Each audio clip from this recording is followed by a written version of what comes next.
Selamat pagi kawan-kawan dan salam starting football olahraga. Wow, berita saat ini kawan saya akan menyampaikan berita masalah transfer main atau muda-muda baru yang sudah resmi bergabung dari klub sebelumnya ke klub yang terbaru kawan. Nah, mungkin saya akan mereview masalah transfer main yaitu Liga Inggris, pastinya Chelsea mungkin ataupun Arsenal, bahkan Manchester City yang sebelumnya pernah meraih treble winner yaitu Premier League Liga Inggris, Liga Champions dan Piala FA. Wow, seperti apa beritanya saat ini kawan? Saya akan pertama mungkin nama Kai Havertz. Kai Havertz di sini adalah salah satu talenta yang dari asal Jerman yang bermain dengan Chelsea yang mungkin hampir 4 musim di Stamford Bridge, dan ini beritanya sudah resmi bergabung dengan dengan Arsenal yang bandrolnya mungkin sangat mahal, hampir 65 juta pound. Pemain malas letih seperti ini kok bisa sampai Arsenal mendatangkan begitu kekehnya ke Emirates Stadium.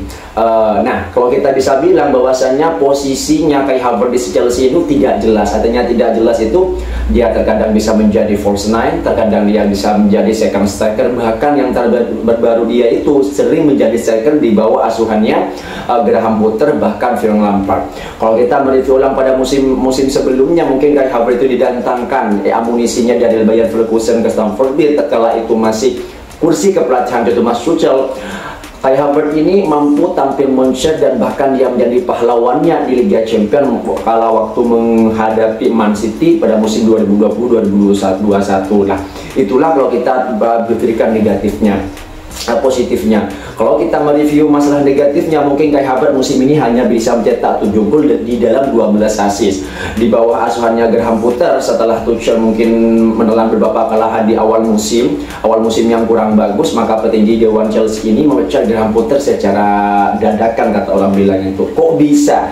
Setelah kepemecatan Thomas Tuchel ini, bahkan Chelsea tidak bisa menaikkan formasinya, tidak bisa kembali ke format terbaiknya, malah tambah hancur mungkin di awal musim atau di bahkan tengah musim. Mungkin pemain terbaru ya seperti pemain strikernya seperti Raheem Sterling, mungkin seperti harinya yang terbaru Enzo Fernandez tidak bisa berbuat apa-apa di lini depan serangnya Chelsea. Artinya masalah cuci gudang ini alasan pertama Dewan Chelsea ini tidak mau merugi atau membiarkan pemain-pemain yang tidak dibutuhkan untuk saat ini, apalagi pelatih terbarunya Mauricio Pochettino itu sudah mendatangkan Christopher Nkunku dari RB Leipzig. Wow, pemain kok bisa bandrol begitu mahalnya didatangkan ke Arsenal. Mungkin dari alasan ini ada beberapa alasan yang sangat penting lah Mikel Arteta kenapa mau mendatangkan Kai Havertz ke Arsenal. Yang pertama, keduanya ini sudah sudah ada negosiasi sebelumnya secara pribadi bahwasanya dia mau bergabung dengan Arsenal. Kedua, Kai Havertz ini mungkin bisa menjadi salah satu kunci atau pelapis andalan di musim yang akan datang, dan dia mau menggunakan jasanya Kai Havertz ini untuk menjadi mode baru ketika akan berlaga di Liga Champions musim mendatang. Kalau kita lihat dia pernah mengangkat trofi Liga Champions, dan kita bilang pengalaman cukup baik lah di atas rata-rata Liga Inggris maupun di Liga Champions. Berantol betul mahalnya, mungkin Arsenal masih mempunyai beberapa striker, mungkin seperti halnya kayak Gabriel Jesus, Ketia, mungkin seperti moncernya Martinelli, tajamnya Bukayo Saka. Bahkan kalau kita review ulang itu belum bisa sepenuhnya Arsenal bisa menjuarai Premier League Inggris.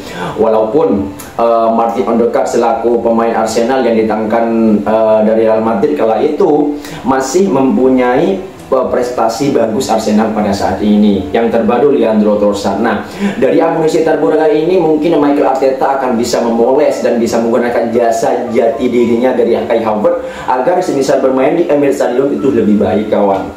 Itu menurut saya itu mungkin keputusan ini cukup ampuh, apalagi katanya Declan Rice ini akan ditempuh atau didatangkan dari West Ham United dengan harga yang cukup fantastis yaitu 100 juta pound sterling. Alih-alih mendatangkan pemain, mungkin Declan Rice ini sangat cocok jika bermain dengan Mikel Arteta. Formasinya yang cukup komplit, dan apalagi Mikel Arteta itu pernah menimba ilmu yaitu ketika menjadi asisten pelatih dari Pep Guardiola di saat Manchester City. Nah kawan, mungkin Declan Rice ini menurut saya ini pasti akan bergabung dan bermain dengan dengan Arsenal. dari karakter momennya saja Declan Rice ini mungkin hampir mirip sama kayak Bosquet, dan juga dia lebih condong maju ke depan, tapi dia pinter ketika menahan serangan dari lawan. Dan itulah kenapa Mikel Arteta ini atau petinggi Dewan Arsenal ini ngotot ingin mendatangkan Declan Rice, kan itu harus bersaing dengan Man City.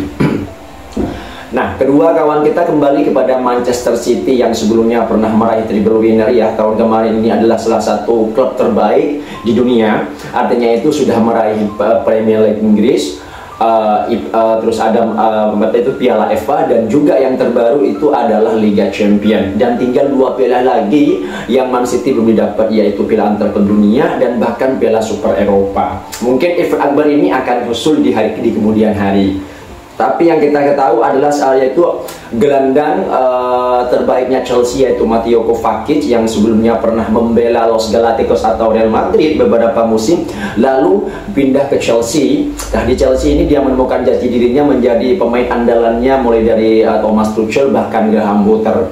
Tapi tiba-tiba pada musim 2022-23 ini pemain ini sudah setuju secara pribadi, sudah agreement. Kalau kata Fabrizio Romano, here we go. Dia dibantu dengan harga 35 juta pound sterling yang dijemput dari Stamford Bridge dan didatang ke Etihad Stadium. Apakah cocok Kovacic ini, salah satu pemain Asia pertama yang dibeli oleh Man City yang didatangkan ke Etihad? Menurut saya cocok sih, apalagi beritanya sudah dondel itu Ilkay Gundogan itu secara free transfer gabung dengan Arsenal. Nah, posisi di sini mungkin seperti halnya KDB, Jack Grealish dan juga Bernardo Silva akan didukung langsung oleh suplai bolanya, yaitu Mateo Kovacic. Kalau kita lihat pemainnya, dia itu hampir mirip sama kayak Luka Modric. Memang orang Kroasia seperti itu sih kawan. Ya, itulah berita yang terbaru. Mateo Kovacic secara resmi sudah menggunakan jersey yaitu Manchester Biru untuk musim 2023. Kalau kita bilang dan yang terbaru juga ada berita yang sangat mengejutkan, di mana Josko Vardiol, yaitu juga pemain Kroasia yang saat ini membela RB Leipzig, dia secara pribadi sudah mengumpan balik kepada Man City. Dia mau bergabung dengan kepelatihannya Pep Guardiola, salah satu bek terbaik yang saat ini tampil muncul di Piala Dunia, dan sekarang sudah secara pribadi agreement untuk bermain. Tinggal nunggu persetujuan saja dari petinggi Dewan Leipzig ini, apakah dia mau melepas harga dengan 60-80 juta pound sterling. Tapi kabarnya RB Leipzig tidak mau membuang waktu-waktu yang sangat singkat ini, bahwasanya dia hanya melepas di harga 110 juta pound sterling dengan Edwardnya itu 10 juta, mungkin hampir 110. Memang mahal. Artinya apa? Vardiol ini memang tampil muncul di Piala Dunia, tampil bagus di RB Leipzig, walaupun sebelumnya pernah bertemu dengan Man City yang sampai dibabat habis. Tapi kita lihat dari segi permainnya Josko Vardiol, dia adalah salah satu pemain terbaik saat ini, yaitu back terbaik yang dimiliki oleh Leipzig. Mungkin dia akan dimuncul juga ke Liga Inggris kalau semisal sudah dondil. Tunggu beritanya yang terbaru kawan. Mungkin kalau kita bilang ke Liga Spanyol, atau Ilkay Gundogan ini akan pernah dicampakkan oleh Barcelona. Kalau kita ingat review ulang pada tahun 2015 ketika masih dilatih oleh Luis Enrique, dan sebelumnya itu pernah dipimpin oleh seorang presiden yaitu Sandro Rosell dan selanjutnya. Itulah kenapa beberapa alasan Ilkay Gundogan tidak bisa didatangkan. Mungkin ada masalah dengan fair play atau masalah keuangan atau masalah petinggi di Liga Spanyol. Nah, sekarang impiannya sudah berseragam Barcelona, dan impiannya sekarang dia mau bermain di tanah Matador. Artinya musim depan Barcelona sudah ditambahkan pemain, yaitu Ilkay Gundogan yang terbaru. Kenapa dulu sempat tidak bisa didatangkan oleh Barcelona? Karena dulu itu masih keisi mungkin seperti hanya Bosquet, André Iniesta dan juga Rakitic. Dan sektor tengah ini mungkin dulu udah mulai tua, tapi Barcelona tidak bisa melintangkan. Akhirnya Ilkay Gundogan bergabung dengan Manchester City. Nah, tulis dalam komentar kawan, apakah pendapat kalian wajah-wajah terbaru Barcelona, mungkin dari Arsenal dan bahkan Man City? Apakah musim depan bertiga ini akan bisa bersaing di keempat maupun di 16 besar Liga Champions? Kita juga belum tahu, tapi masih menunggu here we go untuk Los Galacticos, pastinya Real Madrid. Madrid. Salam Serti Football olahraga, see you next time.